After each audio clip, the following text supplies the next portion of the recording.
Selanjutnya akan kita dengarkan bersama sambutan yang akan disampaikan oleh Muhammad Afdol Komarudin selaku Ketua Umum P3IT kepada Bapak Muhammad Afdol Komarudin, disilahkan. Nggak bisa.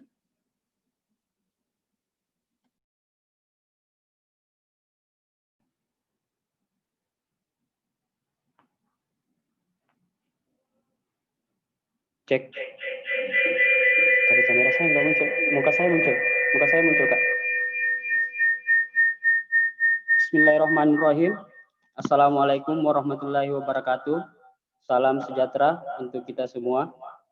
Yang terhormat Kakanda Dr. Haji Mustadin Tagala, SPSI, MSI, selaku Kepala Humas Deputi Pengembangan Pemuda Kemenpora Republik Indonesia. Yang terhormat Abang Pendeta Albert Yokul,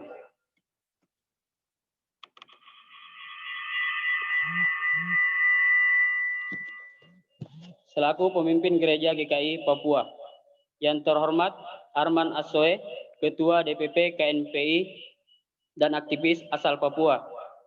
Yang terhormat Ketua Korwil GP Ansor Maluku, Papua dan Papua Barat. Yang terhormat Hardi Arifianto, Ketua Batko HMI Papua dan Papua Barat. Puji syukur senantiasa kita panjatkan di hadirat Allah Subhanahu wa taala, karena di mana pada siang hari ini kita masih diberikan kekuatan dan kesehatan.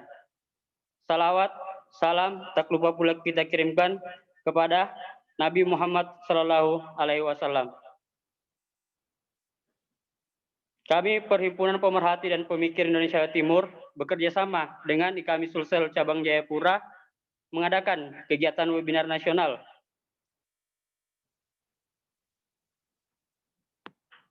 dan kita ketahui bersama bahwa tanggal tersebut adalah tanggal yang penting bagi seluruh bangsa Indonesia. Bapak, Ibu, Saudara sebangsa dan setanah air, tema dalam kegiatan kita yaitu peran pemuda Papua dalam menjaga dan merawat NKRI. Sebagaimana visi kami yaitu mencerdaskan anak bangsa bagian timur. Demikian sambutan saya, lebih dan kurangnya mohon dimaafkan. Wabillahi taufiq wal hidayah. Wassalamualaikum warahmatullahi wabarakatuh.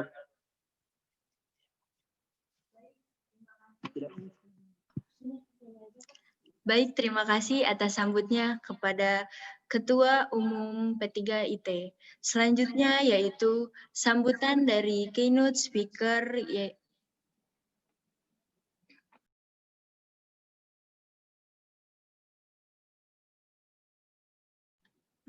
Kepala Humas Deputi Pengembangan Pemuda Kemenpora RI yaitu Bapak Dr. Haji Mustadin Tagala. Kepadanya disilahkan.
Oh, iya.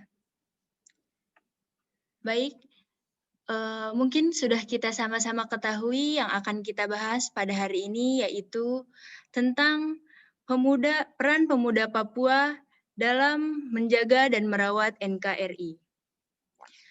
Pemuda selalu berada di garda paling depan dalam era perubahan. Karenanya adalah suatu hal yang mustahil bila setiap perubahan tidak adanya pergerakan dari para pemuda. Papua adalah negeri yang indah dan kaya raya. Yang tengah sakit, membebaskan Papua dari derita panjangnya tidak cukup hanya dengan mengenali penyakitnya saja. Tanpa mencari dan menemukan obatnya, tidak bisa pula hanya bermodal keinginan untuk menolong, melainkan harus menggunakan dan menjalankan dengan semangat yang berkobar, sehingga dapat menolong dan melakukan pembaharuan pada Papua. Pemuda adalah salah satu komponen yang sangat penting untuk menentukan arah pembangunan ke depannya. Bentuk dan pola gerakan pembaharuan bumi Papua serta masuk dengan Papua dengan NKRI tentu sangat ditentukan oleh peran pemuda. Yang saya bahas saat ini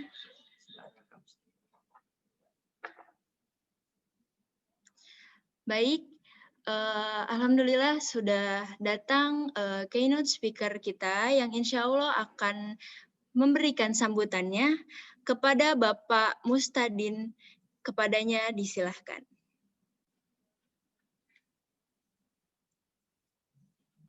Baik, Bismillahirrahmanirrahim. Selamat siang, udah siang ya di Papua ya. Mbak Dinda, suara saya terdengar jelas? Terdengar, Pak. Baik, terima kasih. Jadi ini saya lagi posisi sedang rapat di satu tempat, tapi karena teman-teman di Papua yang meminta, kita harus keluar ruangan cari posisi dulu untuk menyampaikan beberapa hal. Sebelumnya, yang kedua, saya masih tetap harus menggunakan masker karena situasinya saya sedang di hotel. Jadi nanti selama ini interaksi ini saya akan tetap menggunakan masker, kecuali permintaan khusus Mbak Dinda dicopot, ya kita copot sebentar nanti. Baik, saya izin share screen ya, boleh? Silakan, Pak.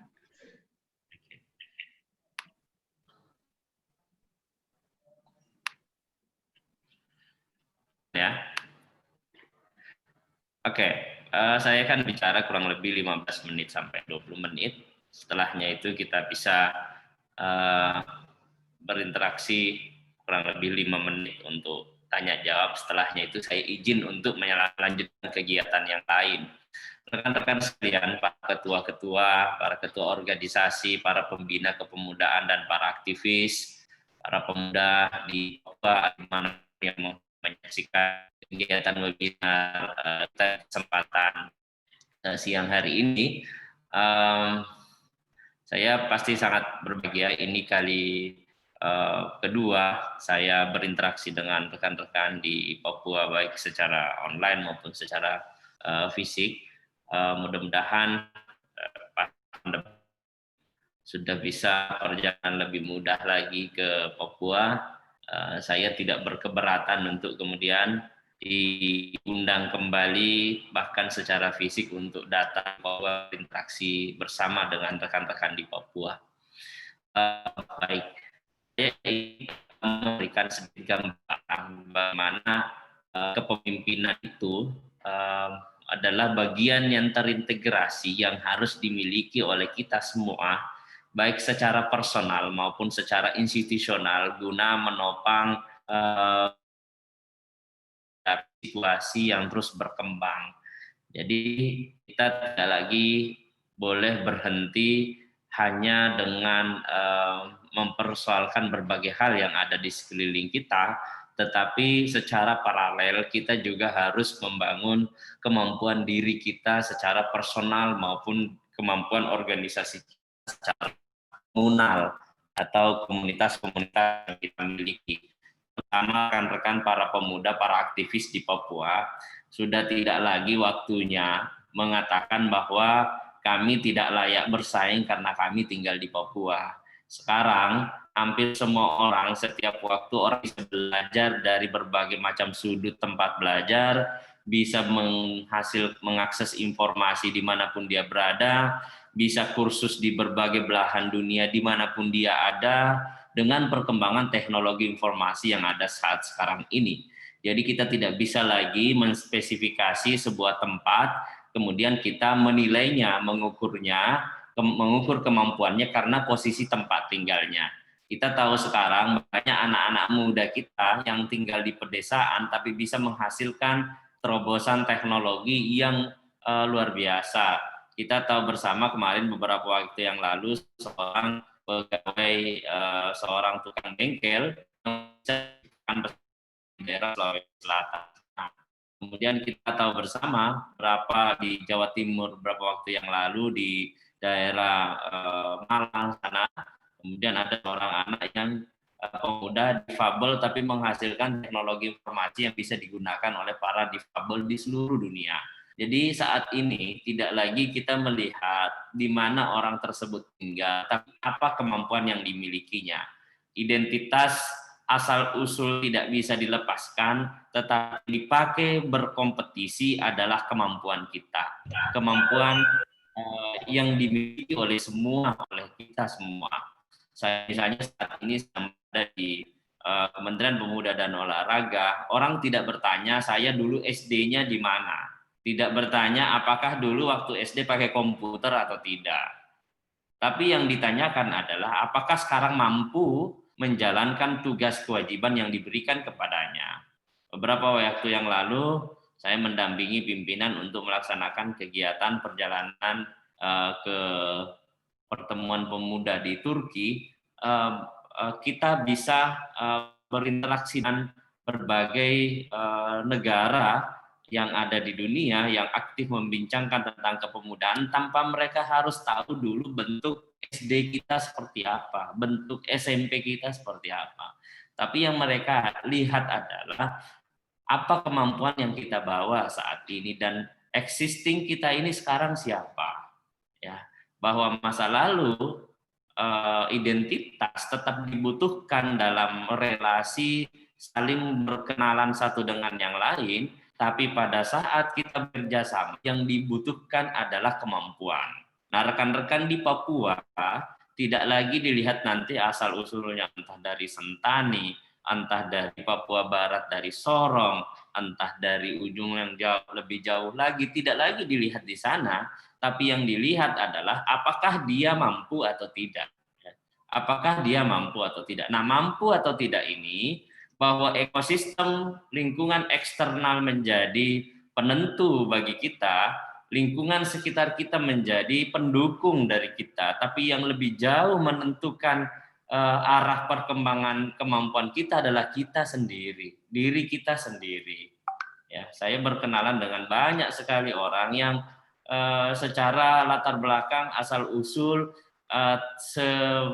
dari sisi sudut pandang kita itu tidak mampu memenangkan kompetisi, tapi ternyata mereka punya kemampuan yang biasa. Mas Billy, presiden misalnya. Nah,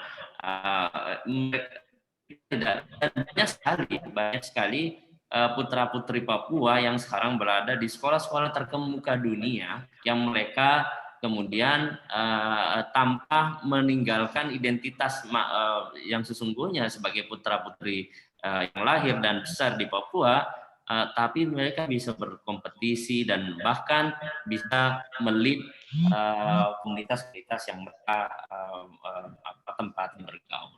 Nah, kan rekan sekalian, itu pengantar yang ingin saya sampaikan. Tadi mungkin narasumber sudah moderator sudah mengenalkan. Sehari-hari saya sebagai bagian humas, ini ada nomor WA saya, silahkan jika ini ingin berinteraksi, kemudian saat ada di Jakarta, di daerah Senayan, silahkan kemudian memampir di kantor di lantai 8 Kementerian Pemuda dan Olahraga. Kalau latar belakang pendidikan saya terakhir di Universitas Gadjah Mada di program studi psikologi, di industri dan organisasi. Di Kemenpora sebenarnya kurang lebih baru 2 tahun. Sebelumnya saya dosen. Oke, saya ingin mengenalkan rekan-rekan sekalian konsep kepemudaan yang kita miliki. Undang-Undang 1 tahun 2009 tentang kepemudaan memberikan batasan perkembangan pemuda atau usia pemuda itu adalah 16 sampai 30 tahun. Jadi yang di-provide, yang dilayani, yang di-serve oleh Kementerian Pemuda dan Olahraga ini adalah mereka usianya rentangnya 16 sampai 30 tahun. Apakah orang-orang yang di luar 16 sampai 30 tahun itu tidak bisa dilayani oleh Kementerian Pemuda dan Olahraga? Tidak juga. Kementerian Pemuda dan Olahraga memberikan pelayanan prioritas terhadap usia 16 sampai 30 tahun, tapi tidak kemudian mengenyampingkan pelayanan kepada mereka yang sudah lebih umurnya 30 tahun. Tapi kita tetap mengajak ketika dia warga masyarakat Indonesia atau bahkan bukan warga masyarakat Indonesia yang punya perhatian terhadap kepemudaan, baik itu secara individual maupun secara organisatoris, itu tetap kita layani sebagai mitra pengembangan kepemudaan. Nah, masa periode penting disebutkan di sini adalah mereka yang berada pada masa periode penting pertumbuhan dan perkembangan. Izinkan saya sedikit agak teoritik, nanti kalau misalnya lama-lama bisa. Nah, masa pertumbuhan itu adalah usia yang biasa dikaitkan dengan chronological age atau usia yang sesungguhnya seseorang. Misalnya usianya sudah 18 tahun, usianya 20 tahun. Tapi perkembangan yang di sini kata perkembangan itu adalah kesesuaian antara usia dengan tingkah, tugas, dan kemampuan. Jadi ada orang usianya 30 tahun, tingkahnya masih seperti 12 tahun, itu ada. Ada orang yang usianya 35 tahun tapi masih sering ngamuk, misalnya itu ada gitu. Ada yang usianya 40 tahun tapi masih ngambek.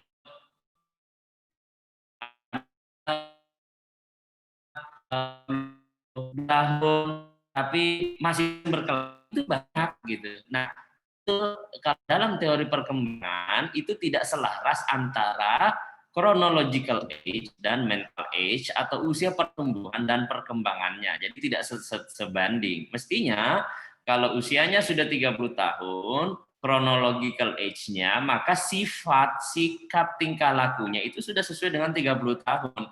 Emosinya sudah stabil, tidak lagi gampang tersinggung, tidak gampang marah, tidak ngamukan, tidak suka berkelahi, dan seterusnya. Itu kenapa? Karena usia perkembangannya sesuai dengan usia pertumbuhannya. Nah, memang ada juga sebagian dari pemuda Indonesia yang pertumbuhan dan perkembangannya itu tidak selaras. Artinya, usia yang dimilikinya dengan perkembangan mental yang dimilikinya itu tidak sesuai. Nah, ini butuh perhatian-perhatian khusus, pengembangan ini dan mental age-nya atau usia yang sesungguhnya dan usia perkembangannya bisa selaras. Nah, ini range antara 16 sampai 30 tahun ini yang dikategorikan di Undang-Undang 40 tahun 2009 adalah mereka yang menjadi bagian pelayanan penting dari Kementerian Pemuda dan Olahraga. Nah, rekan-rekan sekalian yang kami hormati. Kemudian kita tahu we have a huge population in Indonesia. Khususnya di pemuda, kita punya populasi yang sangat besar dan mungkin terbesar di Asia Tenggara. Kita memiliki jumlah pemuda kurang lebih 63,82 juta jiwa atau totally 24,15% dari jumlah keseluruhan populasi di Indonesia yang sekarang mendekati 260 juta kurang lebih.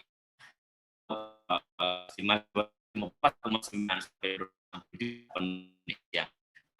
Fakta yang mencengangkan adalah 40-50% kurang lebih pemilih di tahun 2019 adalah mereka yang berada rentang usia pemuda atau biasa disebut sebagai pemilih pemula.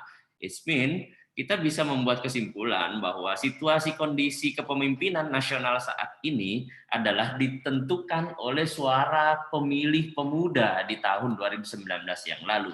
Dan ini terus lagi sedang mengalami peningkatan. bisa dipastikan di pemilu selanjutnya nasional tentu mereka para pemilih pemuda.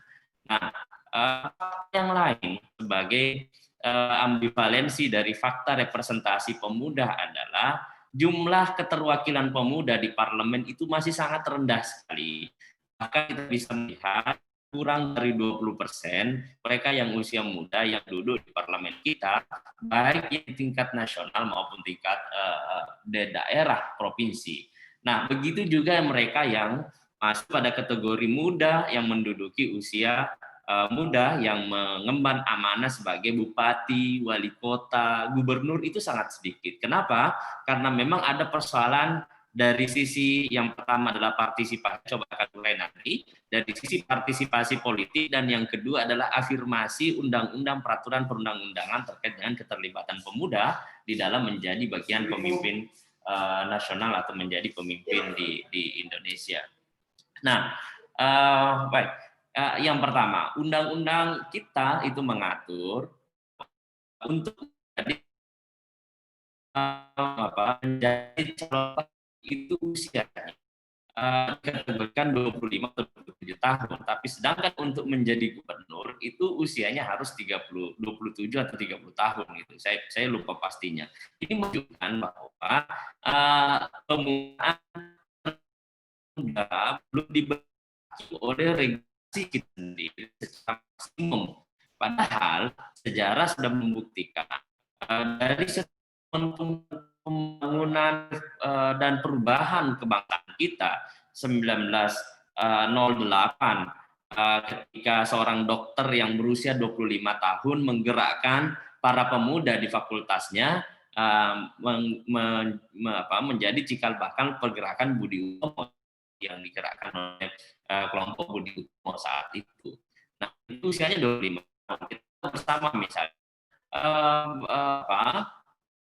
ketika terjadi proklamasi, sehari proklamasi itu dibacakan oleh Insinyur Soekarno, sebelumnya Insinyur Soekarno diculik, dipaksa ke Rengas Dengklok untuk besoknya membacakan naskah proklamasi.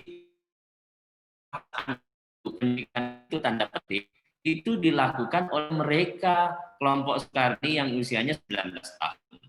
Nah, perjuangan arek-arek Surabaya yang hari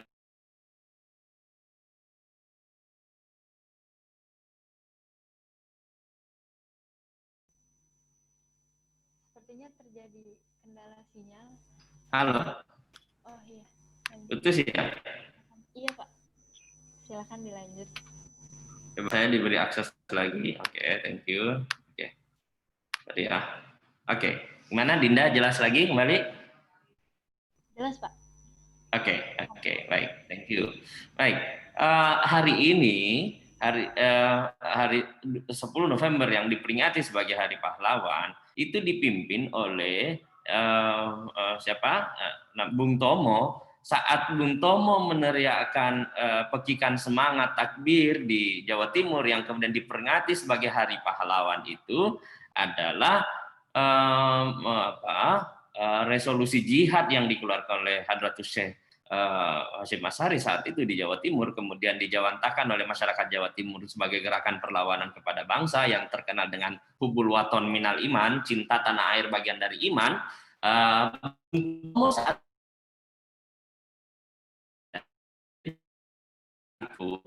itu 25 tahun memimpin perlawanan adik-adik Surabaya yang kemudian dikenal sebagai Hari Pahlawan. Nah, jika saat kali Soekarno presiden itu kurang lebih 3 tahun. Ya. Nah, memang usia-usia itu usia muda, di mana mereka sangat produktif untuk pemerintahan nasional. Jadi kalau misalnya kita usianya, saya saat sudah lewat, usia saya sekarang sudah 38 tahun, sudah terlambat bagi tataran eselon 3 kementerian di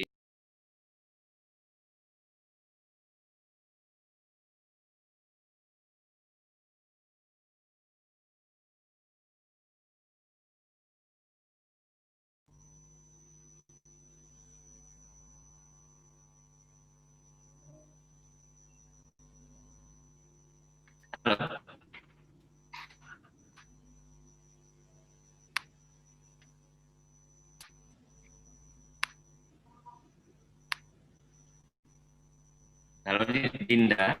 Iya, Pak. Iya. Oke.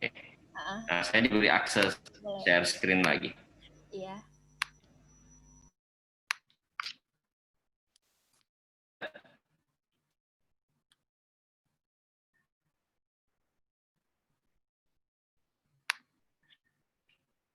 Hostnya beri saya akses untuk share screen.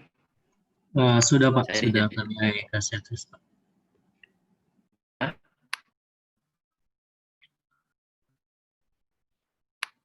Dijadikan co-host aja. Sudah co-host kembali Pak. Belum.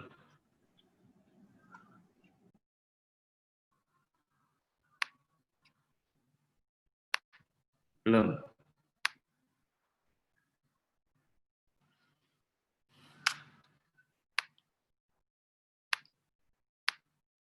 Ini belum jadi co-host.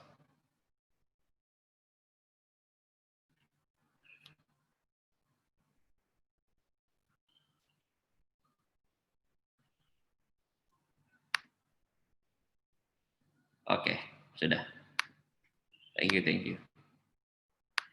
Nah, saya ingin melanjut tadi. Bagaimana peran populasi pemuda yang sangat besar ini mestinya dioptimalkan hingga perjalanan kebangsaan kita bisa semakin maksimum, percepatan kesejahteraan masyarakat kita bisa semakin maksimum.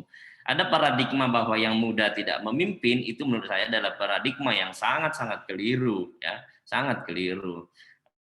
Dari sisi kesejarahan saya sudah memberikan bukti-bukti tadi. 1908, 1928, komitmen menjadi Indonesia dari semua pemuda-pemuda Indonesia saat itu digerakkan oleh pemuda. Faktanya Sumpah Pemuda, komitmen pertama menyatukan diri menjadi bangsa itu digerakkan oleh pemuda kita.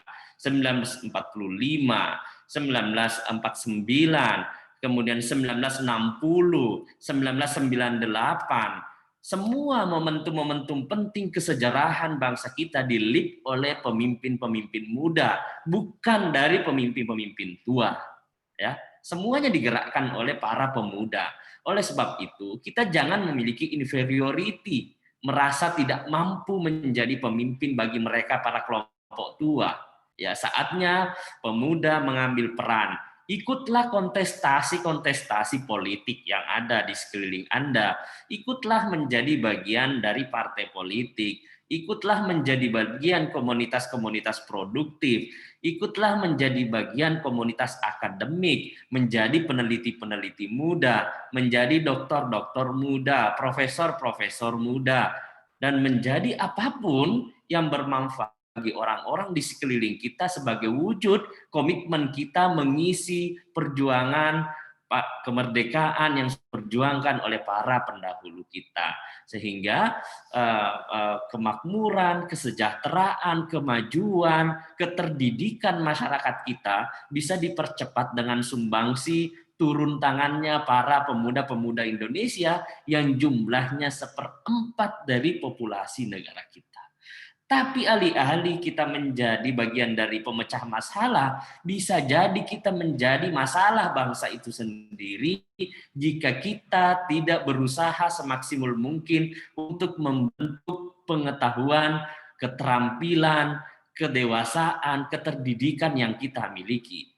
Jadi jumlah yang besar itu bisa menjadi manfaat yang maksimal untuk bangsa, tapi juga bisa menjadi bencana bagi bangsa kita jika para anak mudanya tidak mampu bahu-membahu untuk mengembangkan dirinya sendiri. Saya tidak ragu dengan rekan-rekan yang ada di forum ini, para ketua-ketua umum yang ada di forum ini.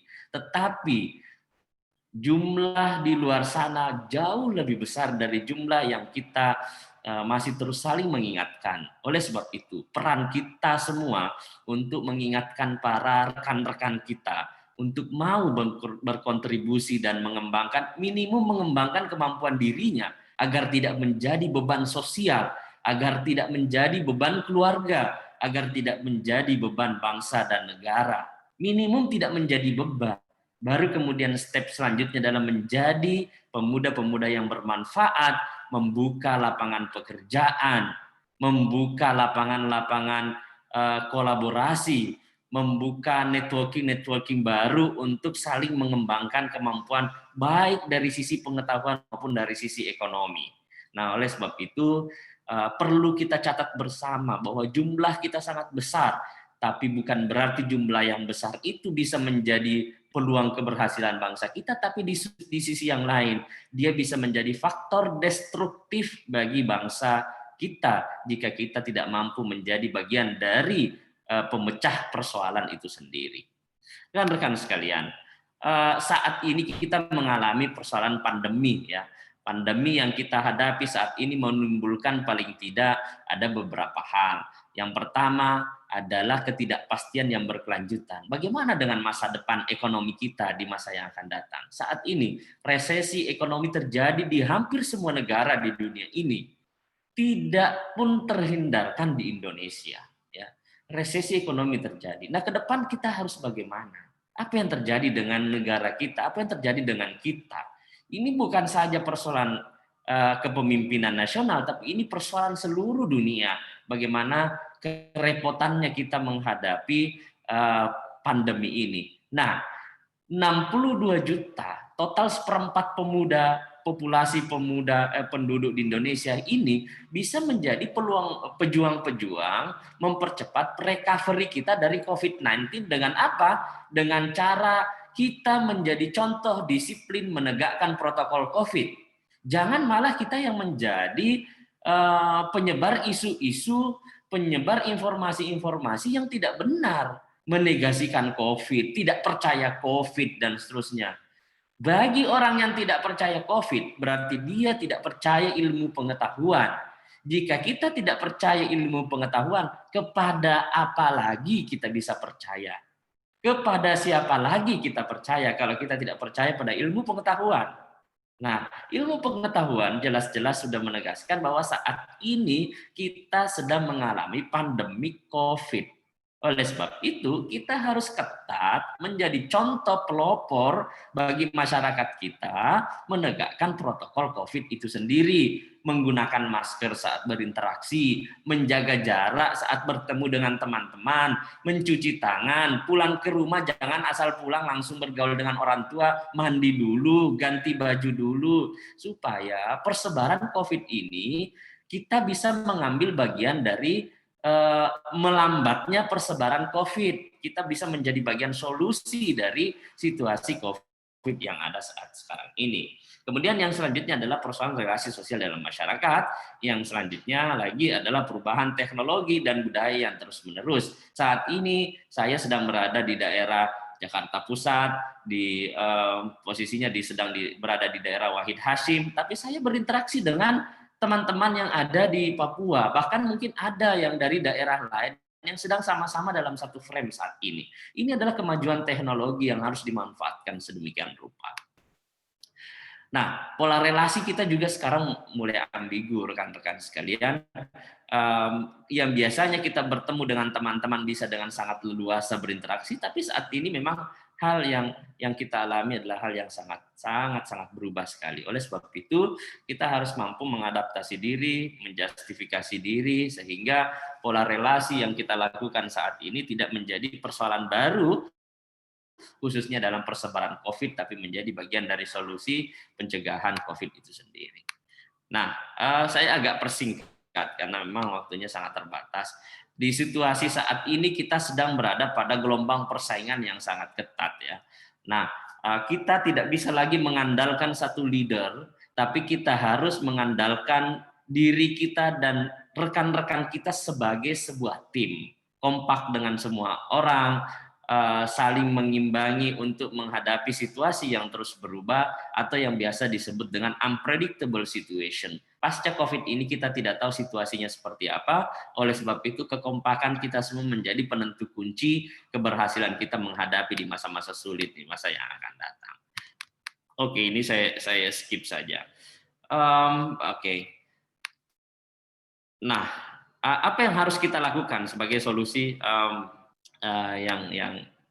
yang kita bisa ambil di kesempatan ini? Yang pertama, Saya mengkategorikannya 3 hal. Yang pertama common practice, yang kedua best practice, yang ketiga next practice.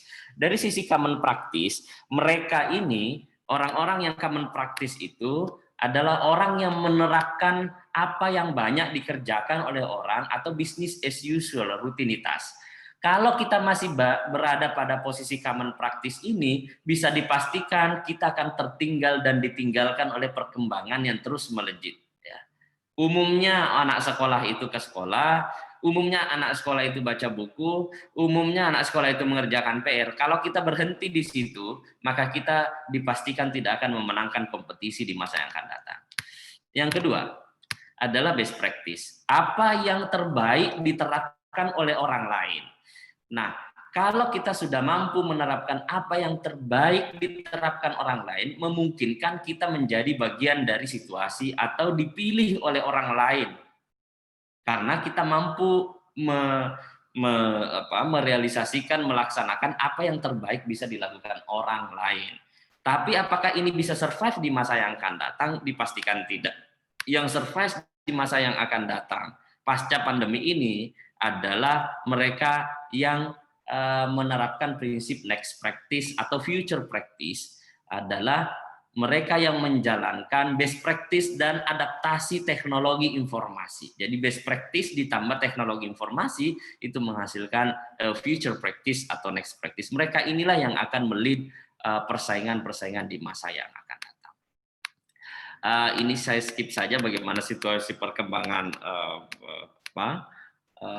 apa yang harus kita lakukan di mempercepat diri kita adalah melakukan akselerasi, kemudian melakukan pembelajaran yang terus-menerus, tidak berhenti pada situasi yang ada saat ini, tapi terus mengembangkan diri. Saya kira itu, tapi yang tidak catatan terakhirnya adalah saya ingin bertanya kepada rekan-rekan sekalian, do you have personal career path? Apakah kalian sudah punya peta misi, peta karir persona? Tahun ini jadi apa, tahun depan mau apa, tahun ini bermanfaat untuk siapa, tahun depan bermanfaat untuk siapa. Jika kita berjalan tanpa ada tujuan, dipastikan tidak akan sampai pada tujuan. Oleh sebab itu, bagi rekan-rekan yang belum punya tujuan, tentukan tujuan saat ini, hari ini, sehingga Anda bisa menentukan langkah yang harus diambil dalam proses pengembangan diri dan proses pengembangan masyarakat kita. Saya kira itu kita bisa tetap berinteraksi, rekan-rekan sekalian. Tadi nomor WA saya, ini YouTube yang saya miliki, kemudian di Instagram juga bisa berinteraksi di sana melalui DM dan seterusnya. Saya kira itu. Terima kasih Mbak moderator. Mudah-mudahan apa yang kami paparkan saat ini ada manfaat untuk kita semua. Saya kembalikan ke Mbak Dinda. Silakan. Baik Bapak, terima kasih atas sambutannya. Kesimpulan dari yang sudah disampaikan yaitu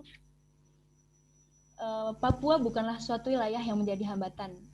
Ketika seorang pemuda ingin mengembangkan dirinya, zaman sekarang ini akses dimanapun bisa terjangkau. Yang pertama, kita harus mengembangkan dari kemampuan dan relasi. Kemudian, kedewasaan seseorang atau perkembangan seseorang bukan ditentukan berdasarkan berapa umurnya. Karena seseorang yang berumur 30 tahun bahkan lebih belum tentu lebih baik dibanding pemuda-pemuda yang sedang mengembangkan dirinya pada saat ini. Kemudian seseorang pada saat ini harus memiliki tujuan dalam hidupnya. Untuk apa dan bermanfaat untuk orang lain. Mungkin itu kesimpulan dari sambutan yang tadi Bapak sampaikan. Selanjutnya, tadi saya sudah menyampaikan beberapa gambaran yang akan materi saat ini akan dibahas, yaitu tentang peran pemuda Papua. Selanjutnya, materi yang akan disampaikan pertama kali yaitu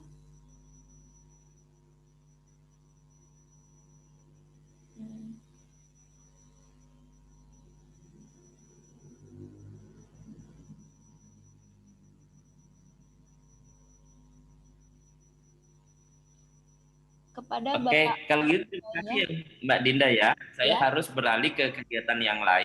Oh iya Bapak.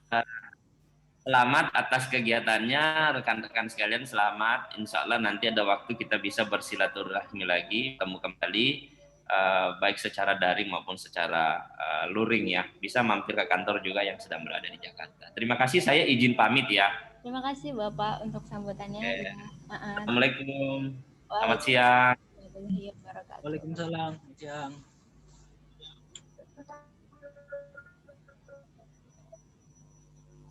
Alhamdulillah kita sudah kedatangan beberapa pemateri yang sangat luar biasa untuk membahas materi yang amat sangat bagus juga pada hari ini.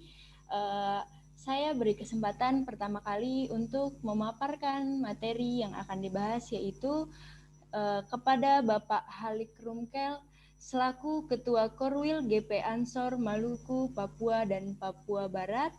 Kepada Bapak disilahkan.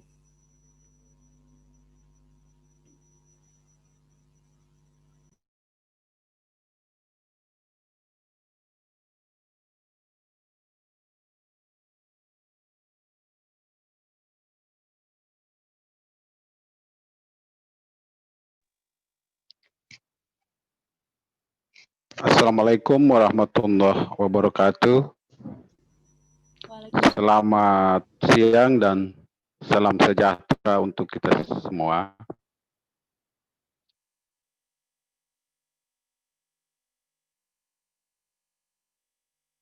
Saya kira banyak hal yang tadi telah disampaikan oleh keynote speaker kita, dan sebenarnya apa yang kita mau perbincangkan hari ini tuntas tadi dijelaskan oleh keynote speaker kita.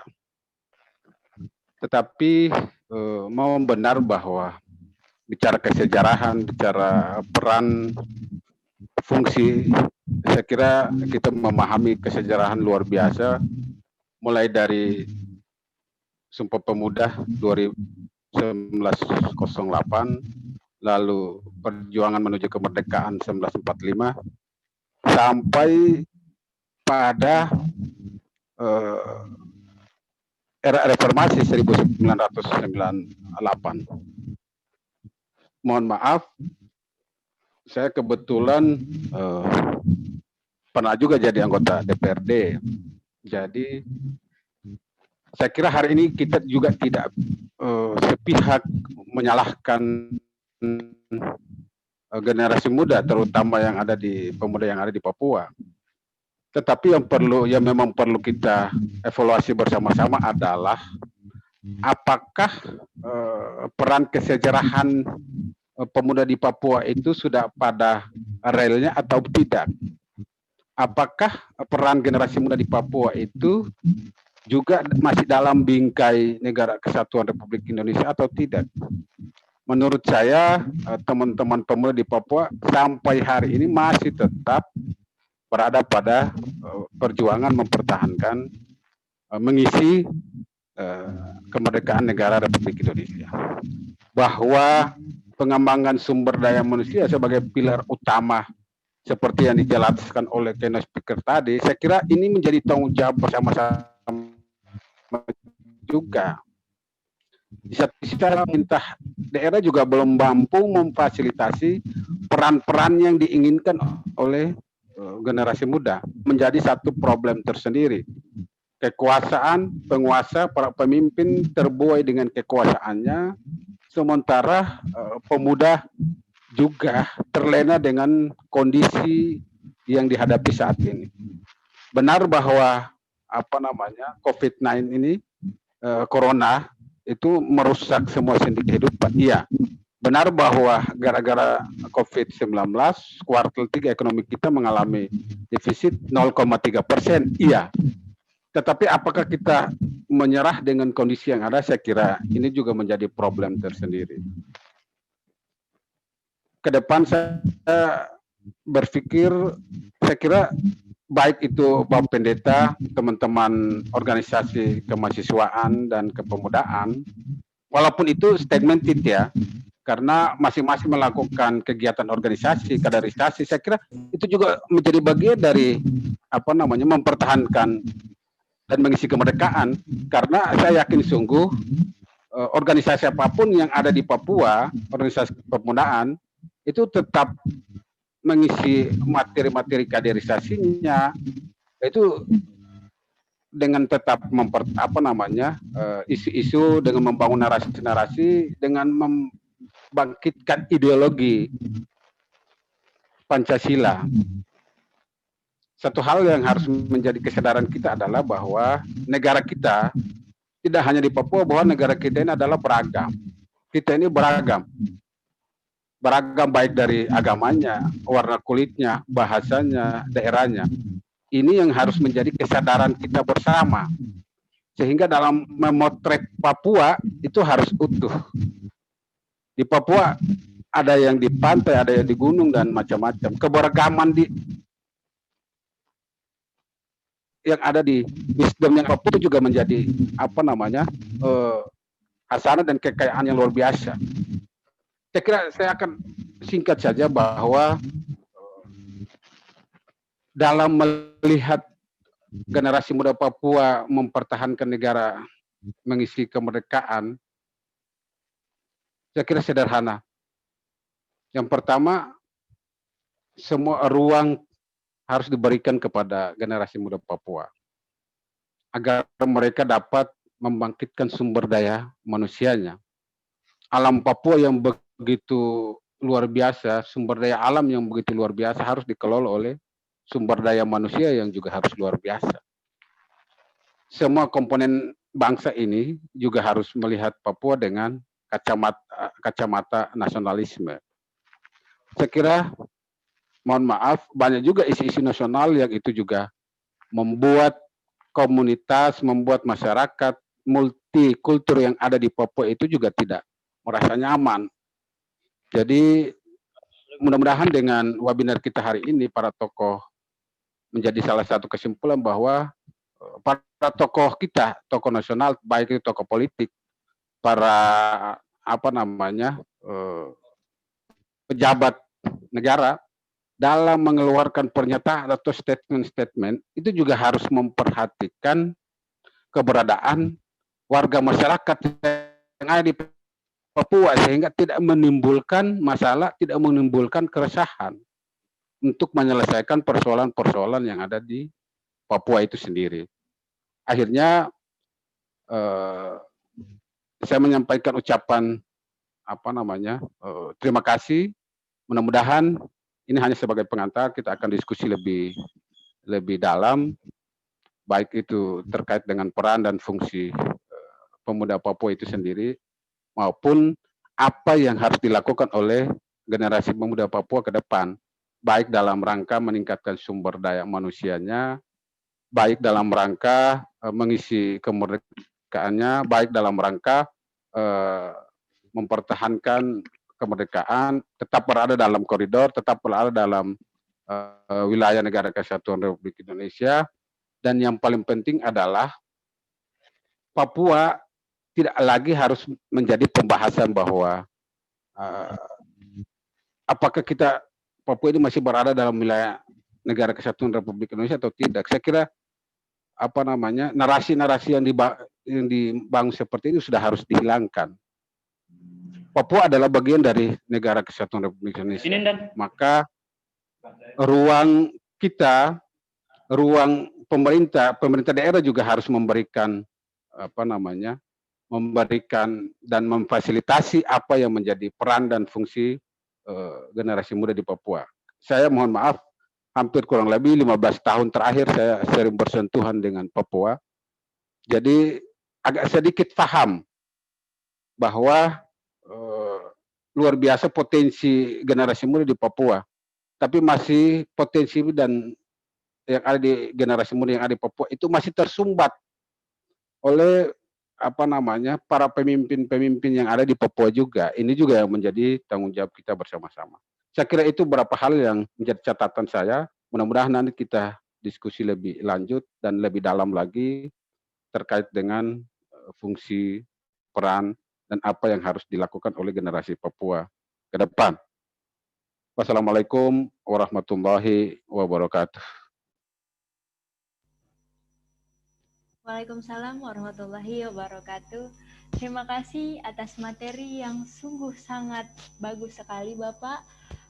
Kesimpulan dari materi yang sudah disampaikan yaitu perjuangan negeri kemerdekaan Papua itu tidak dibatasi.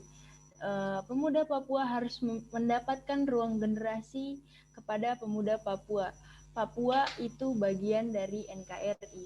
Maka dari itu para pemuda Papua harus memiliki peranan penting dan untuk mengembangkan NKRI yang lebih maju. Untuk teman-teman dan kawan-kawan yang peserta lainnya, jika ingin ada yang ditanyakan, maka silahkan tulis di kolom komentar atau chat. Insya Allah nanti setelah penyampaian materi akan ada tanya jawab yaitu Q&A kepada pemateri. Pemateri selanjutnya yaitu Bapak Pendeta Albert Yoku yang lahir pada tanggal 14 Maret tahun 1964 bertempat di Papua, yaitu beragama Kristen, berkewarganegaraan Indonesia dengan pengalaman organisasi yang sudah sangat banyak sekali ya Bapak, yaitu sekarang menjadi Ketua Sinode GKI Papua. Kepada Bapak Pendeta Albert Yoku, kepadanya disilahkan untuk menyampaikan materi pada hari ini. Silahkan Bapak.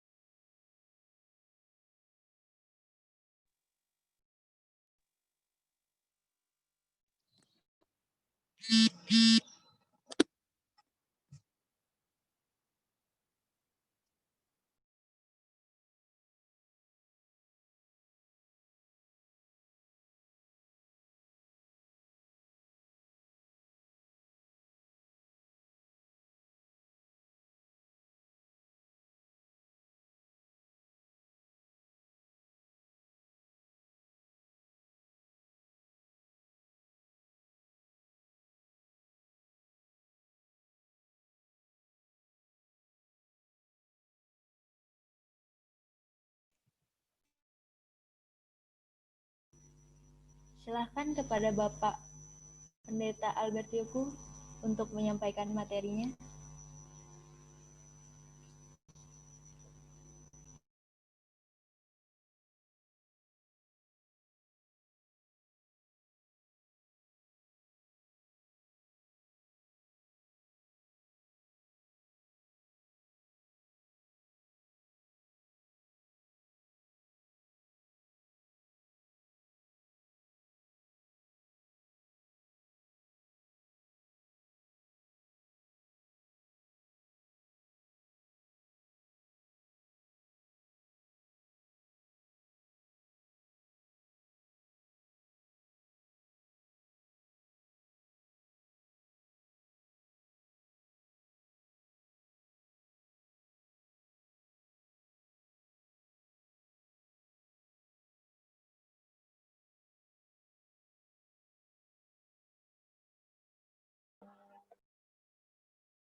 Baik, dilanjut. Materi selanjutnya yang akan disampaikan oleh Bapak Kaharudin selaku PB PMII. Kepadanya disilahkan Bapak Kaharudin.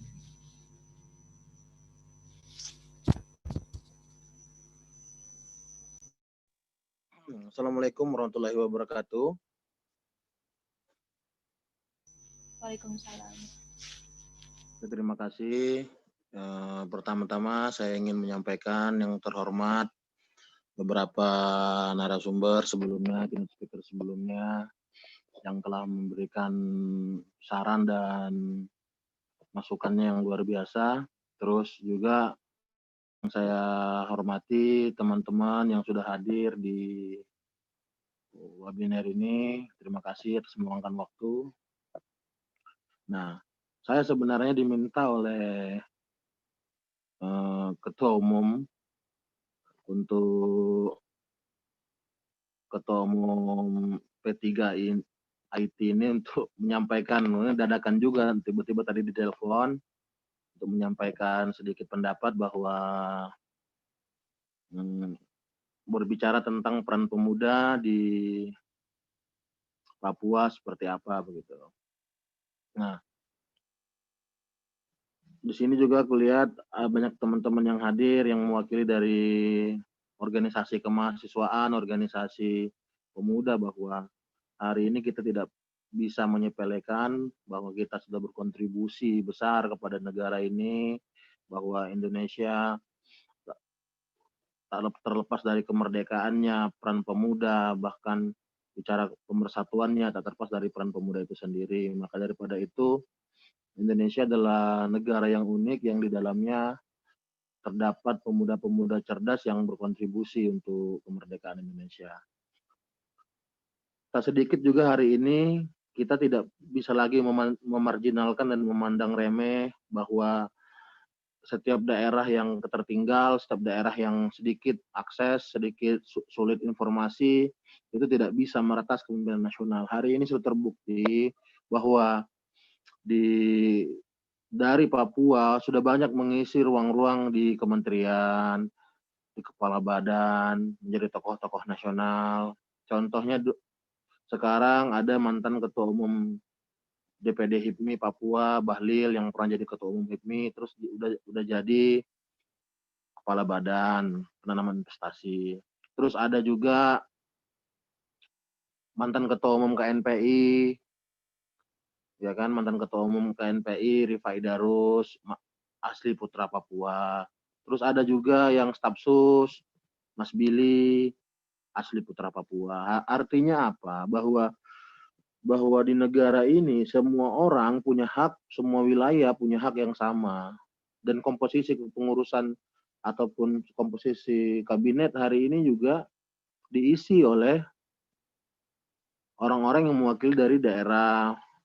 Artinya kita punya hak yang sama di negara ini, itu penting untuk dikembangkan lagi, bahwa kita semua bisa meretas kepemimpinan nasional itu bukan hanya dari ibu kota saja hari ini, tapi kita bisa meretas kepemimpinan nasional itu berangkat dari daerah masing-masing. Yang penting kan kita sebagai pemuda hari ini berkontribusi pemikiran, berkontribusi tenaga, berkontribusi ide, gagasan untuk kemajuan. Nah, saya sangat ingin menyampaikan pesan bahwa kita ini masih ada di negara kita ini yang masyarakatnya itu masih memandang seseorang itu dari warna kulit, dari warna matanya, dari sipit mata atau tidaknya, itu masih ada. Makanya kita sudah harus meninggalkan itu, karena bukan lagi kebiasaan kita, karena kita tidak lagi menjadi kebiasaan kita bahwa kita harus memandang orang dari warna kulitnya, memandang orang dari, kalau kita memandang misalkan orang yang berkulit putih, kita masih agak-agak heran, orang yang berkulit putih kok putih banget, misalnya begitu. Orang yang berkulitnya misalkan agak kecoklatan kok coklat banget, yang rambutnya agak keriting kok keriting banget. Nah, itu masih ada masyarakat kita sebagian yang seperti itu. Nah, itu penting untuk karena setiap orang itu kan mempunyai hak yang sama, yang itu penting kita tanamkan secara bersama, bahwa walaupun dia misalkan dari warna kulitnya, rambutnya itu berbeda sama kita, misalkan, tapi itu bukan menjadi pembeda kita, karena kita ini sudah tuntas untuk bicara warna kulit dan ras. Nah, mudah-mudahan di forum ini juga orang-orang yang mendengarkan pesan ini juga untuk tidak memandang orang dari sektor itu. Nah, juga saya tekankan kepada juga mayoritas perantau, karena di sini saya lihat ada logonya IKAMI Sulsel misalkan. Nah, kita itu sebagai perantau juga harus rajin-rajin juga menyumbang itu. Karena kita lihat beberapa bulan yang lalu, tahun 2019 kan ada tragedi-tragedi juga di Papua itu. Banyak juga yang perantau itu sampai dipukuli, sampai di apa kan, sampai dibakar rumahnya, apanya. Nah ini juga penting kita apa kan, penting kita sebagai perantau itu nggak hanya mencari rezeki aja di kampungnya orang, tapi juga kita menyumbang, membangun masjid, membangun gereja, ya kan, menyumbang, bersosial masyarakat. Jangan uangnya aja, tapi kita tidak memberikan kontribusi apa-apa begitu sebagai perantau. Sebagai anak rantau, saya berpesan ini supaya kita juga melihat, karena banyak juga di banyak daerah, misalkan di Kalimantan juga banyak tragedi, orang asli daerah misalkan sama perantau saling cekcok apa, karena sebenarnya bukan pergesekan antara budaya, tapi sebenarnya lebih condong kepada arah ini ya, iri dengki begitu. Nah ini yang penting kita tanamkan juga sebagai organisasi, misalkan yang organisasi perantau di sana. Karena karena kita ini Indonesia, bukan hanya kita bisa tinggal di mana saja, mau di Papua, mau di Aceh, kita berhak, karena kita tidak perlu lagi mengatasnamakan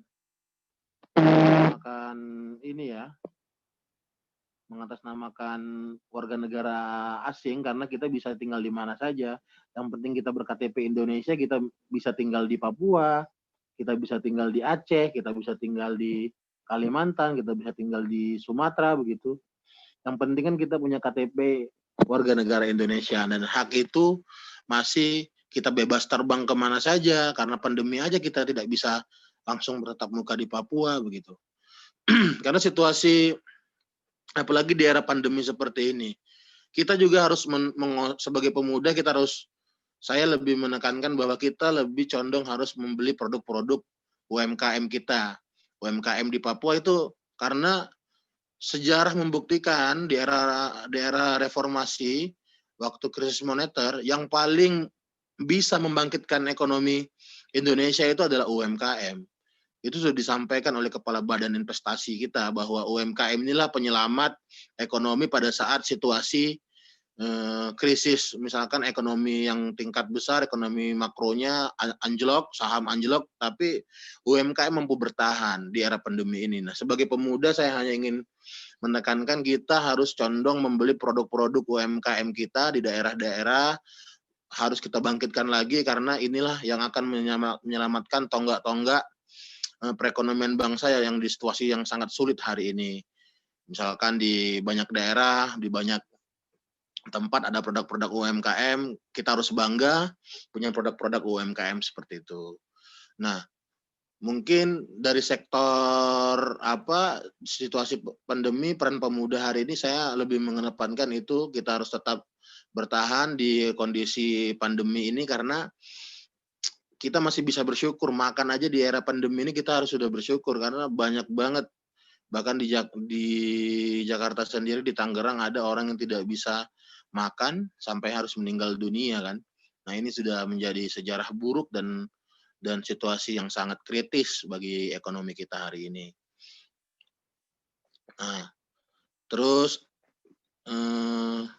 bicara apa lagi, kontribusi pemuda, saya rasa semua pemuda berkontribusi kepada negara ini, cintakan negara ini, bukan hanya kita yang dari Sumatera atau dari Kalimantan, tapi semua, ada yang dari Jawa, dari Sulawesi, karena kita sudah punya sejarah yang bahwa cinta tanah air, bahwa kita sudah punya sejarah pemersatuan pemuda, sempat dibuktikan dengan Sumpah Pemuda, karena pemuda di Indonesia ini sangat berperan, sangat aktif, mulai dari gejolak, reformasi, semua 45, 08, semua itu adalah peran pemuda.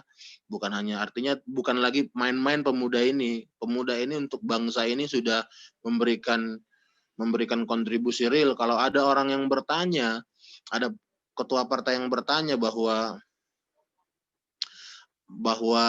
apa peran kelompok milenial hari ini, saya ingin bertanya balik bahwa ketika dia muda dan dia pun berperan hari ini, pemuda harus menginovasi dirinya. Saya hanya menekankan di situ aja.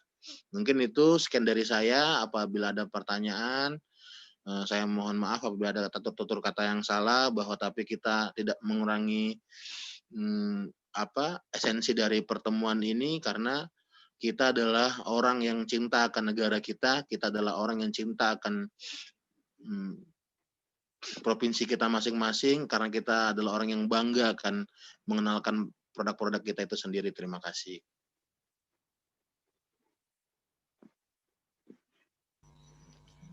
Baik, terima kasih atas materi yang sangat luar biasa ya Kak.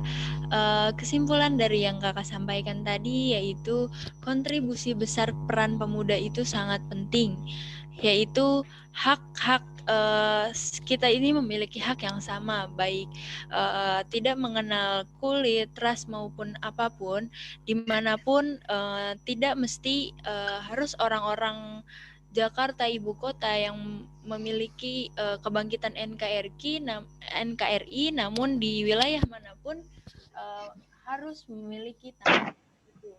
Kemudian harus mengembangkan dan mencintai produk sendiri begitu.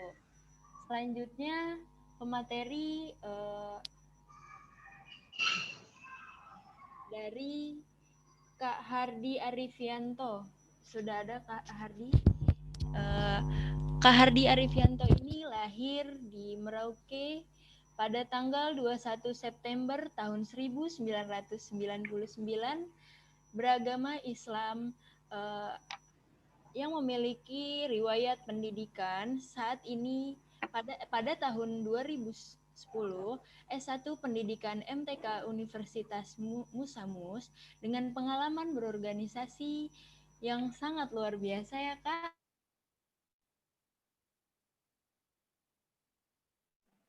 Yaitu Ketua Umum BEM FKHMI Cabang Merauke, dan saat ini sedang menjabat sebagai Ketua Umum Batko HMI Papua dan Papua Barat.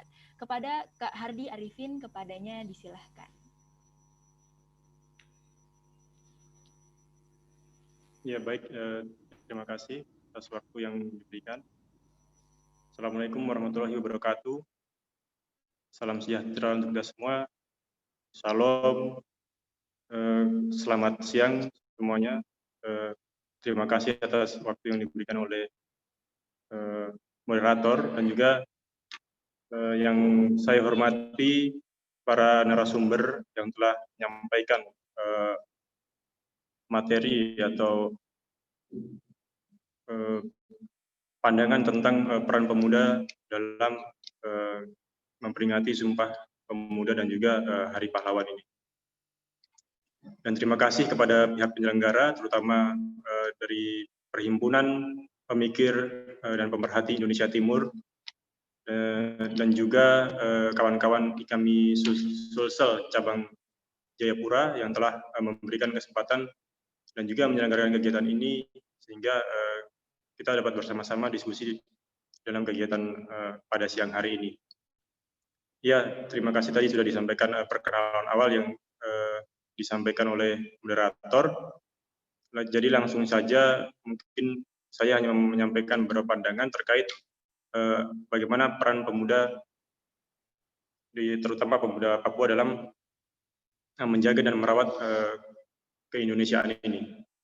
Ya, saya mungkin mewakili kawan-kawan pemuda, tapi mungkin tidak secara komprehensif, karena saya juga sebagai Ketua Umum Badan Koordinasi Himpunan Mahasiswa Islam, yang dimana tidak dapat mewakili dari seluruh buah pikir dari mungkin seluruh lapisan pemuda yang ada di Papua khususnya, dan juga karena saya merupakan koordinator Himpunan Mahasiswa Islam wilayah Papua dan Papua Barat, maka memang perkembangan pemuda di wilayah Papua dan Papua Barat selama ini, kalau kita melihat kondisi dan persaingan di wilayah di tingkat nasional juga sudah cukup mumpuni, karena memang pemuda untuk wilayah Papua dan Papua Barat, terutama di tanah Papua, banyak yang bersaing di tingkat nasional.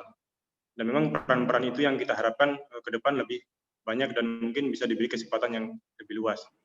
Nah, bagi kami sendiri secara umum kita sebagai organisasi mahasiswa tentu mengedepankan asas-asas yang sifatnya tidak melenceng daripada asas negara Republik Indonesia. Karena memang cita-cita kemerdekaan dan juga tujuan daripada yang kami punya organisasi sendiri itu berjudul Pemuda di Lingkaran Konflik Kekerasan. Jadi ada beberapa teman-teman pemuda yang mengkaji buku tersebut dan kemudian kita bedah bersama beberapa tokoh dan juga beberapa narasumber yang kita anggap mumpuni dalam kegiatan tersebut. Nah, dalam kegiatan tersebut kita juga berkolaborasi dengan beberapa pemuda seperti kami di lintas organisasi kepemudaan Cipayung dan juga teman-teman organisasi kepemudaan yang lain KNPI dan juga di sini ada beberapa kawan-kawan yang mahasiswa yang dari berbagai daerah, dari berbagai kota, kabupaten kota yang berada di wilayah Papua dan Papua Barat yang bertempat tinggal di asrama-asrama. Jadi ketua asrama juga kita undang dalam kegiatan tersebut. Nah, sebenarnya yang cukup penting dari hal ini bahwa mungkin ini pemikiran saya sebagai perwakilan dari HMI adalah kolaborasi antar pemuda di Papua ini. Nah, mungkin belum mampu kita semua untuk berkolaborasi karena memang sekarang kita tidak bisa maju sendiri-sendiri karena sifatnya bahwa perkembangan zaman ini dipenuhi dengan berbasis teknologi. Jadi mau tidak mau juga pemuda mungkin saya sendiri dan juga teman-teman pemuda yang lain ada di Papua dan Papua Barat memang kerjasama tim karena kita juga kita perwakilan organisasi-organisasi, maka memang perlu adanya kolaborasi antar pemuda. Saya mungkin Dahemi tidak akan maju sendiri tanpa ada dorongan daripada teman-teman organisasi kepemudaan yang lain. Dan memang kerja-kerja bersama yang mungkin harus ditingkatkan. Nah, memang untuk saat ini kita terkendala dengan pandemi, kolaborasi dan kerja-kerja sama ini sebenarnya kita butuhkan dalam situasi saat ini karena ini menjelang pilkada, menjelang hajatan-hajatan yang besar, tetapi memang kita belum mampu melakukan untuk dalam jumlah yang dengan peserta yang cukup banyak. Nah, jadi kalau kita melihat kontribusi bahwa mungkin belum semua pemuda di Papua ini memiliki kesempatan yang sama seperti kawan-kawan di tingkat nasional, tetapi mungkin dalam beberapa tahun ke depan, saya rasa ketika kita mampu bekerja sama karena era digital ini membuka semua peluang untuk kawan-kawan entah itu ya terutama di daerah-daerah yang bisa mengakses informasi dan komunikasi secara baik, saya rasa pasti peluangnya akan sama karena kita juga di tingkat nasional, tingkat daerah juga komunikasi dan juga informasinya saya rasa tidak jauh berbeda dan ini membuka kesempatan bagi teman-teman khususnya pemuda-pemuda yang di setiap masing-masing daerah untuk bersaing dan juga mengembangkan terutama pengetahuan dan juga sumber daya manusia. Nah, memang waktu kemarin juga dalam sambutan Pak Yusuf Kalla sempat mampir ke kediaman kami dalam artian sekretariat, dia menekankan bahwa sumber daya manusia di Papua yang cukup penting. Karena memang kita melihat sumber daya alamnya cukup besar, tetapi mungkin sumber daya manusianya masih sedikit. Dan ini menjadi perhatian kami sebagai pemuda, atau khususnya pemuda, karena yang akan menggantikan estafet ke pemerintahan khususnya dan juga penggerak di Papua nantinya. Nah, maka dengan era teknologi ini, pemuda kami tekankan juga untuk bagaimana menguasai teknologi, karena untuk bersaing ke depan, kita tidak bisa dilepaskan dengan dunia teknologi dan informasi. Nah, untuk itu juga bahwa kami juga menjalankan beberapa program yang sifatnya kepemudaan ini harus didorong dengan kemajuan selain teknologi adalah entrepreneurship. Nah, pemuda-pemuda Papua juga harus mampu bersaing dengan teman-teman di luar sana, yaitu tentang bagaimana pengembangan ekonomi kreatif. Nah, mungkin kita belum mampu mengimplementasikan, tapi secara umum wacana-wacana ekonomi kreatif dan juga hal-hal yang strategis semacam pengembangan teknologi ini sudah kami wacanakan, dan dalam beberapa program kami sudah melaksanakan diskusi, dan juga ini menjadi jalan atau jalan penghubung antar pelaku ekonomi dan juga kami mahasiswa khususnya. Nah, harapannya sebagai pemuda terutama di Papua, karena memang sekarang kita menghadapi beberapa hal, misalkan terkait otonomi khusus, ini pemerintah sebagai penengah dan juga Majelis Rakyat Papua sedang diperhadapkan dengan rapat dengar pendapat. Rapat dengar pendapat ini akan segera dilaksanakan, dan memang ini juga menyangkut tentang bagaimana ke depan hubungan masyarakat ini tentang keberlanjutan otonomi khusus. Dan rapat dengar pendapat ini banyak ditolak, terutama di kalangan kaum muda, tetapi kita juga berharap bahwa apapun hasil dan keputusan, semoga membawa kebaikan bagi kami di tanah Papua. Mungkin itu saja yang sekilas yang dapat saya sampaikan. Saya kembalikan ke moderator. Terima kasih. Baik, terima kasih Kak atas penyampaian materinya. Mengenai peran pemuda ini, yaitu kolaborasi antara pemuda. Pada era yang berkembang saat ini tidak membatasi, walaupun dengan keadaan yang seperti sekarang ini, COVID dan sebagainya, yang diutamakan saat ini bisa dengan pengembangan teknologi informasi ya. Selanjutnya, materi yang akan disampaikan oleh Bapak Pendeta Albert Yoku. Bapak sudah siap?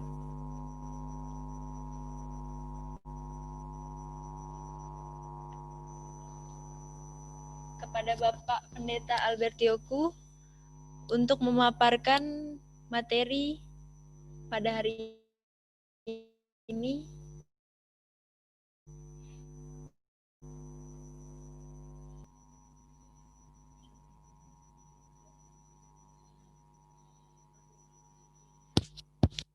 Untuk para peserta webinar, silahkan jika ada yang ingin ditanyakan, silahkan ketik saja di kolom chat. Nanti akan moderator pilih mana pertanyaan yang terbaik yang akan diajukan kepada pemateri pada hari ini. Bagaimana Bapak Pendeta Albert Yoku?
Bagaimana Bapak?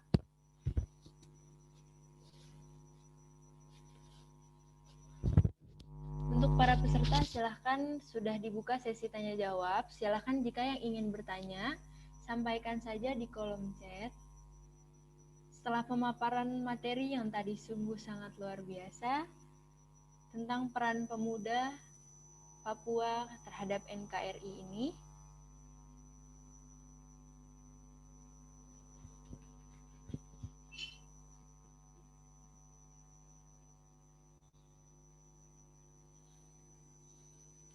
ada yang ingin ditanyakan?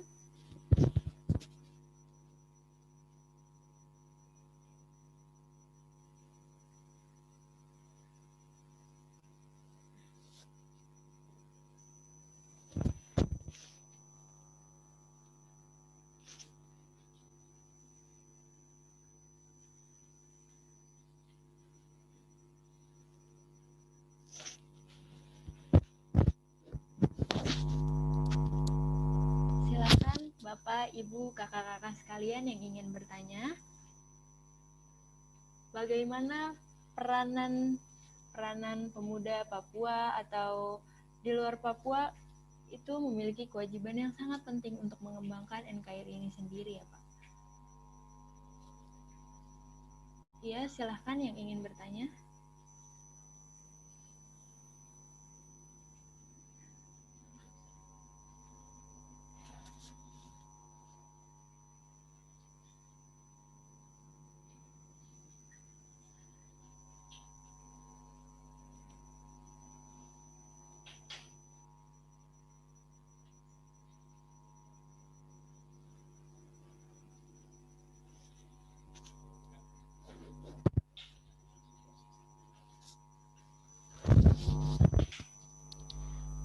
Baik, jika tidak ada yang bertanya, maka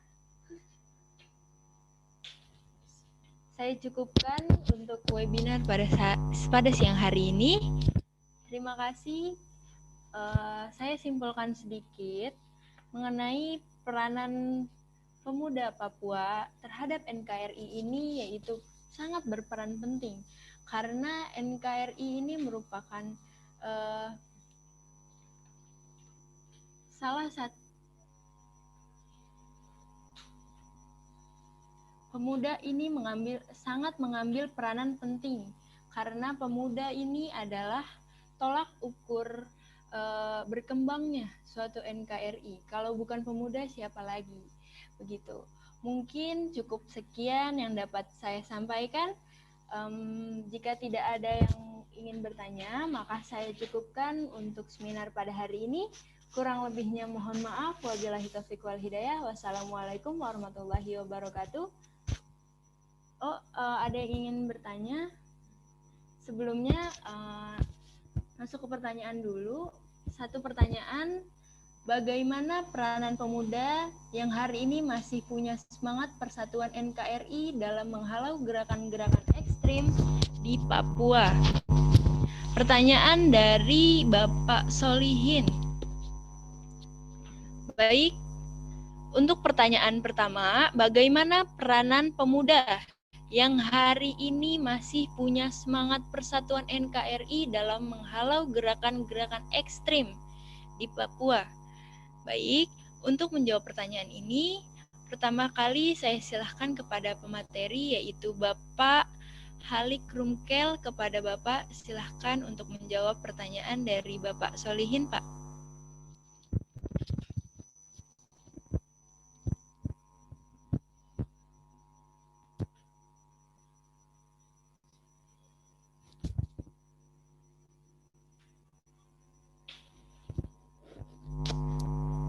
Unmute dulu, Pak. Iya.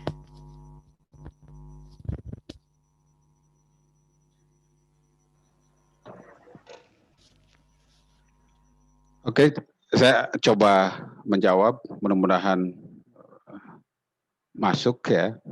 Yang pertama saya kira seperti yang tadi disampaikan oleh beberapa narasumber, termasuk yang terakhir dari Ketua Batko HMI, tidak bosan, tidak bosan-bosannya teman-teman di Papua untuk selalu memberikan pemahaman terutama kepada generasi muda terkait dengan ideologisasi tentang Pancasila, Yang kedua, saya kira ini juga terkait dengan pemerataan pembangunan di Papua itu sendiri. Kalau pemerintah mampu melaksanakan pembangunan secara berkeadilan, saya yakin sungguh bahwa akan mengikis gerakan separatis di Papua. Yang kedua, ini juga hubungannya dengan elit kita di nasional, bapak-bapak pemimpin kita di Indonesia dalam pengambil kebijakan, terutama presiden dan lembaga tinggi lainnya. Dalam membuat kebijakan, saya kira juga tidak memandang Papua sebagai masyarakat kelas 2, seperti yang disampaikan oleh sahabat kita narasumber yang kedua tadi, bahwa Papua ini bagian dari Negara Kesatuan Republik Indonesia, sehingga tidak ada lagi orang di luar Papua berpikir bahwa Papua menjadi masyarakat kelas sekian dan sekian. Yang kedua, saya kira kasus Surabaya menjadi catatan sejarah yang luar biasa bagi kita semua, sehingga kita melihat sesama manusia itu sama, sesama anak bangsa itu sama dalam mendapat dan memperoleh pelayanan di negeri yang kita cintai ini. Tidak hanya di Papua, saya kira bahwa pemahaman separatis, tindakan separatis itu bisa terjadi di mana saja. Di luar Papua juga saya kira potensi itu ada. Potensi orang untuk melakukan separatis itu ada. Melakukan pembangkangan terhadap negara itu ada. Tinggal pemerintah dengan treatment, dengan kebijakan harus mengatasi itu dengan pendekatan kemanusiaan. Lebih melakukan pendekatan kemanusiaan daripada melakukan pendekatan pertahanan. Saya kira itu yang bisa saya jawab. Mudah-mudahan bisa memuaskan, dan mohon maaf kalau tidak bisa memuaskan. Terima kasih. Bagaimana Bapak Solihin yang bertanya, apakah cukup untuk jawabannya dari Bapak Halik Rumkel?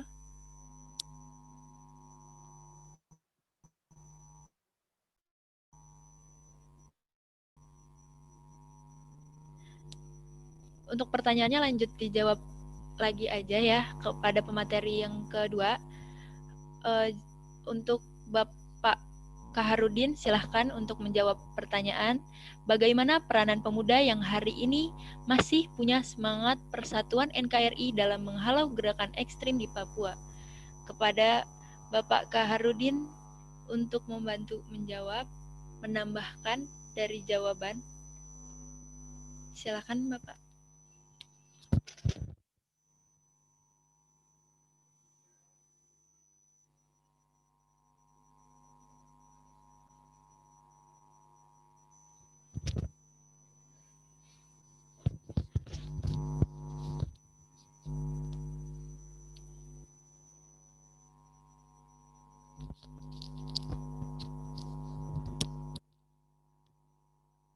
Mungkin Pak Hardi, ya, silahkan boleh menambahkan dari pertanyaan yang Bapak Solihin sampaikan. Ya baik, terima kasih atas kesempatannya. Tadi juga sudah dijelaskan oleh narasumber Pak Bang Halik Rumkel tentang bagaimana mungkin beberapa pandangan saja atau yang telah kami buat dalam bagaimana menekan meningkatnya organisasi ekstrim di Papua. Ya, sebenarnya kalau kita melihat pergerakan organisasi ekstrim tidak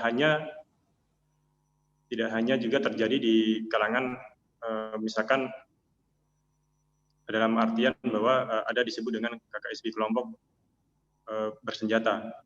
Nah, atau bisa saja orang juga cap dengan kelompok gerakan-gerakan separatis. Memang dalam dalam hal tersebut kami sebagai organisasi kepemudaan tidak bisa mungkin kita memasuki secara langsung atau mengintervensi secara langsung gerakan-gerakan tersebut dengan metode-metode seperti dialog. Tetapi yang kami bangun ialah bagaimana membangun tadi kolaborasi, karena ini teman-teman pemuda juga banyak yang tergabung di dalam organisasi kepemudaan. Hampir semua organisasi kepemudaan banyak juga terlibat teman-teman pemuda di situ. Maka itu menjadi satu bentuk kami untuk bersosialisasi dan juga berdiskusi bagaimana tentang agar gerakan-gerakan semacam itu tidak berkembang. Nah, di sisi lain juga seperti yang dulu pernah kami hadapi juga ketika gerakan ekstremis yang mungkin tahun 2019 kemarin, tahun 2019 itu kita tahu bahwa ada keberadaan tentang pesantren Ja'far Umar Talib, almarhum beliau. Nah, itu juga sempat menjadi persinggungan di sini, dianggap sebagai kelompok ekstremis, dan juga kita melalui mengkoordinasi beberapa teman-teman organisasi kemahasiswaan, dan juga kita melakukan orasi di depan DPR provinsi untuk bahwa kita juga tidak mendukung gerakan-gerakan seperti itu. Nah, di sisi lain yang penting juga bahwa kami sebagai organisasi kemahasiswaan juga harus memberikan pemahaman yang baik bahwa tidak hanya dari sisi ekstremis, tetapi mungkin juga pemenuhan hak-hak oleh pemerintah, terutama pemerintah, akan keterlibatan masyarakat dalam pemerataan pembangunan tadi yang sudah dijelaskan oleh Bang Ali juga, terutama juga selain pemerataan pembangunan secara fisik juga sumber daya manusianya. Nah, karena kebutuhan untuk pendidikan juga di beberapa daerah belum juga terperhatikan. Jadi misalkan beberapa daerah seperti bahkan di Merauke juga ada beberapa orang masyarakat yang belum memang menikmati pendidikan, walaupun di sana juga akses pendidikan sangat kita lihat mudah, tetapi juga ada beberapa masyarakat yang belum menikmatinya secara proporsional, dan itu mungkin bisa menjadi perhatian ke depan untuk bagaimana mungkin terutama kami sebagai pemuda untuk mengadvokasi hal tersebut, dan juga pemerintah untuk lebih memperhatikan hal tersebut. Ya, mungkin itu saja yang dapat saya sampaikan. Terima kasih. Baik, terima kasih atas jawabannya. Mungkin cukup ya, Pak. Saat ini untuk pemateri silahkan Bapak Halik Rumkel untuk closing statement, kepadanya disilahkan.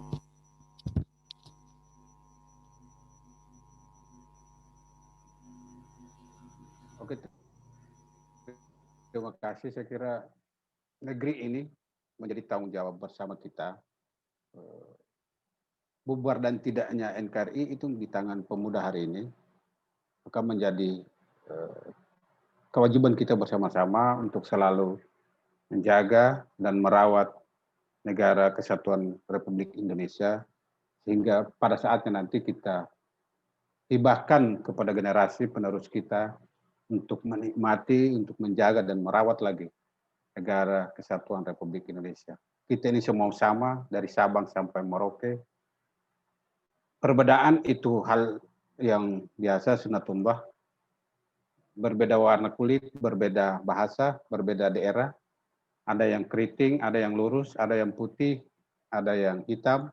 Itulah keberagaman yang ada di negara kesatuan Republik Indonesia. Wassalamualaikum warahmatullahi wabarakatuh. Luar biasa.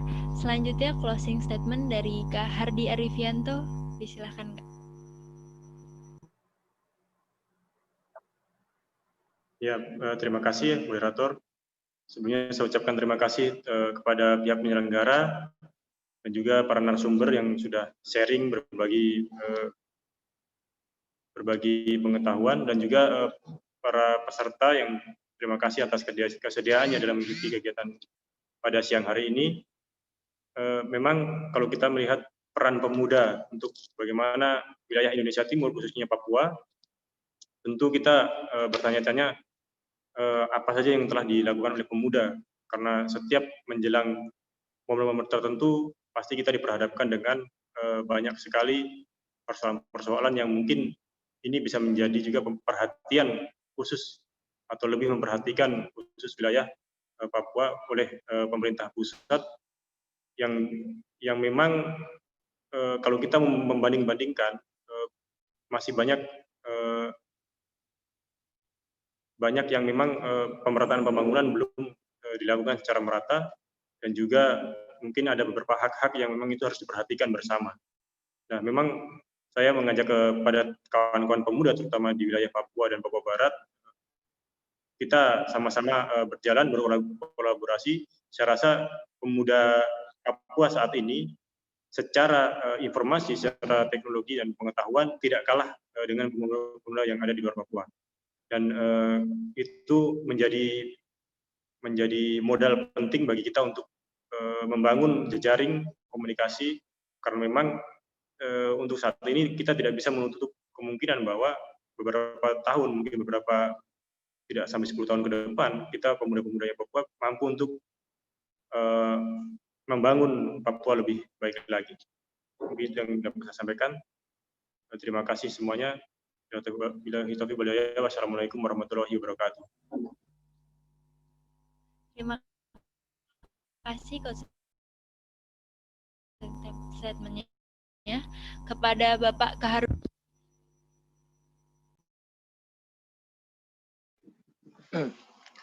Oke, terima kasih. Pertama itu yang ingin sebagai penutup saya ingin menyampaikan bahwa pemuda hari ini benar-benar kita bukan lagi pemuda yang menyepelekan kondisi hari ini, tapi memang mulai dari Papua sampai dengan Aceh, peran pemuda itu sangatlah penting, bukan hanya untuk kepentingan pemuda itu sendiri, tapi juga untuk kepentingan masyarakat banyak, untuk kepentingan bangsa kita bersama. Nah, jangan pernah lagi minder, jangan lagi pernah mengaku pembangunan terpencil di daerah Papua, tapi Papua ini adalah bagian daripada bangsa Indonesia yang penting untuk dipertahankan sumber alamnya, sumber keasriannya. Kita lihat juga sudah ada objek wisata yang sangat populer di Raja Ampat, bahkan banyak orang-orang yang pengen ke sana, ya kan? Yang pengen ke Raja Ampat sampai sekarang juga sudah jadi objek wisata yang bagi saya sih menasional udah. Bukan lagi udah terkenal di mana-mana kalau mau ke Papua ke Raja Ampat begitu untuk tempat wisatanya. Bukan lagi menjadi wilayah yang destinasinya sulit. Sumatera juga masih banyak jalan buruk, di Sumatera juga masih banyak jalan-jalan masuk ke wilayah kecamatan ke desanya juga masih banyak kurang akses. Tapi hari ini pembangunan udah merata, aku rasa semua orang bisa akses lewat jalur internet, mulai dari Papua sana sampai dengan daerah Sabang, ya kan. Mungkin itu saja closing statement saya. Kita nggak pernah lagi minder, kita tetap harus mencintai negara kita ini, karena hubbul waton minal iman, kan begitu. Menjaga tanah air sebagian daripada iman. Mungkin itu saya penutup dari saya akhiri dengan wallahul muwaffiq ila aqwamit thoriq. Wassalamualaikum warahmatullahi wabarakatuh.